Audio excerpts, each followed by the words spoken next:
வணக்கம். நான் சித்த மருத்துவர் சங்கீதா பேசுகிறேன். இன்று முடி வளர்ச்சிக்கு நம்ம என்னென்னலாம் செய்யலாம், செய்யக்கூடாதவை என்னென்ன, இந்த முடி உதிர்வை எவ்வாறுலாம் தடுக்கலாம், முடி பராமரிப்பை எப்படிலாம் நம்ம பேணி பாதுகாக்கலாம் என்பதை பற்றி இந்த வீடியோவில் உங்களுக்கு எடுத்து சொல்ல போகிறேன். அதாவது இந்த சேனலுக்கு லைக் பண்ணுங்கள், சப்ஸ்கிரைப் பண்ணுங்கள். அதாவது முடி வளர்ச்சிக்கு அப்படின்னு பார்த்தா டெய்லி பொல்யூஷன் காரணமாக கொட்டுது, மன அழுத்தத்தால் கொட்டுது, போதிய ஊட்டச்சத்து இல்லாமல் கொட்டுது, இதில் பல காரணங்கள் ஹெரிடிட்ரியாலையும் அந்த முடி வளர்ச்சியானது பாதிக்கப்படுகிறது. இதெல்லாம் எப்படி நம்ம சரி செய்யலாம் என்பதை பற்றி இந்த வீடியோவில் விரிவாக பார்க்கலாம். சேனலுக்கு லைக் பண்ணுங்கள், சப்ஸ்கிரைப் பண்ணுங்கள். தலைமுடி உதிர்வதை தடுக்க செய்ய வேண்டியவை மற்றும் செய்யக்கூடாதவை என்னென்ன அப்படின்னு பார்க்கலாம். வாழ்க்கை பரபரப்பாக மாறிவிட்டது. ஆற அமர உட்கார்ந்து ருசித்து சாப்பிடக்கூட யாருக்கும் நேரம் இல்லை. அதிகாலையில் எழுந்து காலார அரை மணி நேரம் நடக்கக்கூட வாய்ப்பில்லாமல் எல்லோரும் பரிதவித்து கொண்டிருக்கின்றோம். குறிப்பாக பெண்கள் தலைமுடி உலர்வதற்கு கூட அது நேரமாகும் என்று கருதி வாரத்துக்கு ஒரு முறையோ இருமுறையோ தான் தலைக்கு குளிக்கிறார்கள். உடலை தலைமுடியை பராமரிக்க கூட நேரமின்றி ஓடிக்கொண்டிருக்கின்றோம். இத்தகைய வாழ்க்கை சூழல் பலரை மன அழுத்தத்தை தள்ளுகிறது.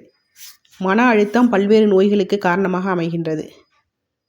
குறிப்பாக பொடுகு தொல்லை, தலைமுடி உதிர்வு, முடி கொட்டுதல் போன்ற பிரச்சனைகள் தலையெடுக்க தொடங்கிவிட்டன.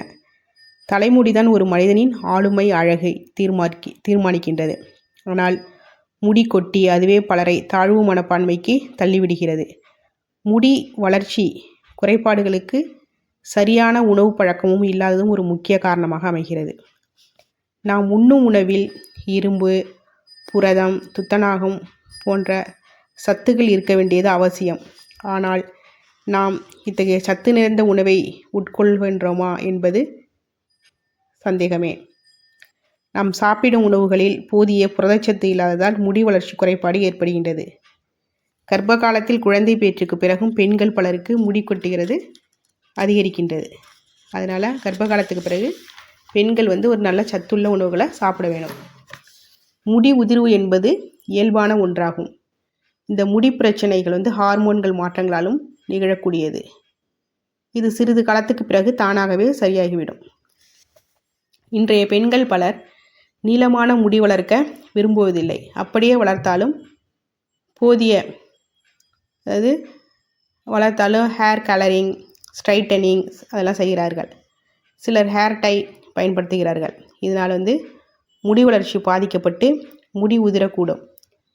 புகைப்பிடித்தலும் கூட ஆண்களுக்கு முடி வளர்ச்சி பாதிக்கப்பட ஒரு காரணமாக இருக்கிறது.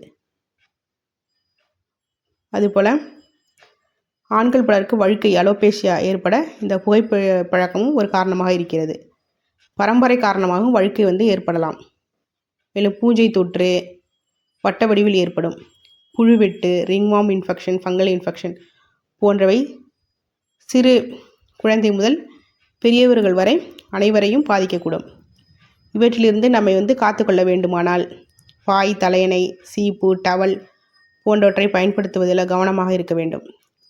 பூஞ்சை தொற்று, புழுவெட்டில் பாதிக்கப்பட்டவர்கள் பயன்படுத்திய பொருட்களை பயன்படுத்தினால் நம்மையும் அது பாதிக்கக்கூடும். சுற்றுச்சூழல் மாசுபாடு காரணமாக கூட இது போன்ற பிரச்சனைகள் ஏற்படலாம். அதிகரித்துவிட்ட வாகனங்கள் புகை, காற்றில் உள்ள மாசு இதெல்லாம் முடி கொட்டக்கூடும். முதலில் தலைக்கு பொடுகு ஏற்பட்டு அதன் பிறகு முடியானது கொட்டத் தொடங்குகின்றது. மேலும் மலச்சிக்கல் உள்ளவர்களுக்கு தலையில் பொடுகு வர வாய்ப்பு அதிகமாக உள்ளது. அதனால் மலச்சிக்கலை சரி செய்ய வேண்டும். சூரிய ஒளியில் அதிக நேரம் நிற்பதால் அல்ட்ரா வயலட் கதிர்கள் தலையை நேரடியாக பாதிப்பதால் தலைமுடி உடைந்து முடி கொட்ட தொடங்கும். அதுபோல் இன்றைய இருசக்கர வாகனங்களில் செல்லும்போது பலரும் ஹெல்மெட்டை அப்படியே அணிஞ்சிக்கிறாங்க. அது வியர்வையை அதில் தேங்குது. அதில் கிருமிகளின் வளர்ச்சி அதிகரித்து அது தலைமுடியை பாதிக்கின்றது. இதனால் சிலருக்கு அளவுக்கு அதிகமாக முடி கொட்டுகிறது. இதனை தவிர்க்க ஹெல்மெட்டை வாரம் 2 முறை கழுவி சுத்தம் செய்து சூரிய ஒளியில் படும்படி வைக்க வேண்டும். இதனால தான் கிருமி வளர்ச்சிகளை தான் தடுக்கலாம். அதுபோல் ஹெல்மெட்டை வந்து நம்ம பாக்டீரியா பூஞ்சைகள் வளர்ச்சியெல்லாம் சுத்தம் பண்ணுவதால் தடுக்கலாம். இல்லை குளிக்கும் தண்ணீரில் உப்புத்தன்மை அதிகம் இருந்தாலும் முடி கொட்ட வாய்ப்புள்ளது. அதை வந்து நம்ம வந்து மழை நீரில் தாதுக்கள் அதிகம் இருக்காது என்பதால் மழை காலத்தில் அந்த நீரை சேகரித்து அதை கூட தலைக்கு வந்து பயன்படுத்தலாம். உப்புத்தன்மை குறைவான உள்ள நிலத்தடி நீரை வந்து பயன்படுத்த வேண்டும். அதேபோல் சூடான நீரை தலையில் ஊற்றாமல் அது வந்து ஸ்கால்ப்பை பாதிக்கும், கொத்து கொத்தாக முடி கொட்டும். எனவே வெதுவெதுப்பான நீரை வந்து பயன்படுத்தினால் முடி வளர்ச்சி நன்றாக இருக்கும். தலைமுடியை பராமரிக்க உணவு பழக்க வழக்கங்கள் வந்து சரியாக பின்பற்ற வேண்டும். உணவில் அதிக புரதம் இருக்குமாறு பார்த்து கொள்ள வேண்டும். பருப்பு வகைகள், சோயா, தேங்காய்பால், கொண்டைக்கடலை, வேர்க்கடலை, பப்பாளி, பச்சை பட்டாணி போன்ற புரதம் நிறைந்த பருப்பு வகைகள்லாம் அதிகமாக சேர்த்துக்கிட்டால் முடி வளர்ச்சியானது நன்றாக அமையும். அதுபோல் பேரிச்சம்பழம், உலர்ந்த திராட்சை அதிலெல்லாம் இரும்பு சத்து நிறைந்துள்ளது. இரவில் 2 பேரிச்சம்பழம், 10 உலர்ந்த திராட்சை நீரில் வந்து ஊற வச்சு காலையில் வெறும் வயிற்றில் சாப்பிட்டு வந்தால் போதிய இரும்பு சத்துக்கெல்லாம் நம்மளுக்கு கிடைக்கும். மேலும் அத்திப்பழம், பீட்ரூட், மாதுளை, சப்போட்டா போன்ற பழங்களில் இரும்பு சத்து நிறைந்துள்ளது. இல்லை எள்மிட்டாய் இதெல்லாம் வந்து சாப்பிட்டாலும் இந்த இரும்பு சத்து நம்மளுக்கு கிடைக்கும். வாரத்துக்கு 2 முறை முருங்கைக்கீரை சாப்பிட வேண்டும். இல்லை கால்சியம், இரும்பு சத்து, வைட்டமின்கள் ஏ, ஃபோலிக் ஆசிட் போன்ற சத்துக்கள்லாம் கிடைக்கிறது.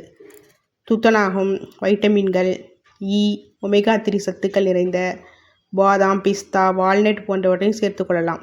கேரட், கிர்னி, மாம்பழம், சீனிக்கிழங்கு போன்றவற்றில் விட்டமின் ஏ நிறைந்துள்ளது. இவற்றையும் வந்து சேர்த்துக்கொள்ள வேண்டும். முடி கொட்டுதலுக்கு வந்து மன அழுத்தம் காரணமாக இருப்பதால் யோகா சிறந்த தீர்வாக அமைகிறது. தலைக்கு வந்து இரத்த ஓட்டத்தை அதிகரித்து யோகா வந்து முடி கொட்டுவதை தவிர்க்க வஜ்ராசனம், சர்வாங்காசனம், சிரசாசனம், விபரீத ஹரணி போன்ற ஆசனங்களை செய்வது நல்லது. இந்த ஆசனங்கள்லாம் தலைக்கு இரத்த ஓட்டத்தை அதிகரிக்க செய்து முடி கொட்டுதலை தவிர்க்கின்றது. தினமும் 10 நிமிடமாவது மூச்சு பயிற்சி செய்வது நல்லது. அதுபோல் தியானம் செய்வதும் மன அழுத்தத்தை விடுபட உதவும். உடற்பயிற்சி, யோகா பயிற்சி தினமும் அரை மணி நேரம் செய்வதால் மன அழுத்தத்திலிருந்து விடுபடலாம். இதனால் முடி உதிர்வதெல்லாம் சரியாகும். வாரம் ஒரு முறை தலைக்கு நல்லெண்ணெய் தேய்த்து நன்றாக அழுத்தி மசாஜ் செய்து குளிக்கலாம். இதனால் உட்சூடு குறையும். சூடு காரணமாக முடி கொட்டுவதை தவிர்க்கலாம். இதனால் எண்ணெய் தேய்த்து குளிப்பதால் உடல் குளிர்ச்சி அடைந்து முடி கொட்டுவது பராமரிக்கப்படும். இவ்வாறாக அதாவது நல்ல உணவு, சத்துள்ள உணவுகள் உட்கொண்டும் மன அழுத்தத்தை குறைத்தும் நல்லெண்ணெய் குளியல் வாரத்திற்கு ஒரு முறை குளித்தும் அழகிய நீண்ட கூந்தலையும் நல்லா உள்ள மூளை உறுப்புகளையும் நம்ம பலமாக்கலாம்.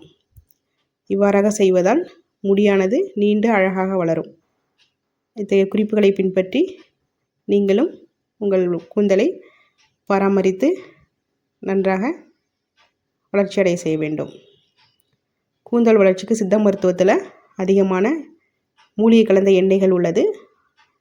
கரிசலாங்கண்ணி, நெல்லிக்காய் சேர்ந்தது, அதுபோல் அதிகமான மூலிகை மருந்துகளை பயன்படுத்தி நீங்களும் நலமடைய வாழ்த்துக்கள்.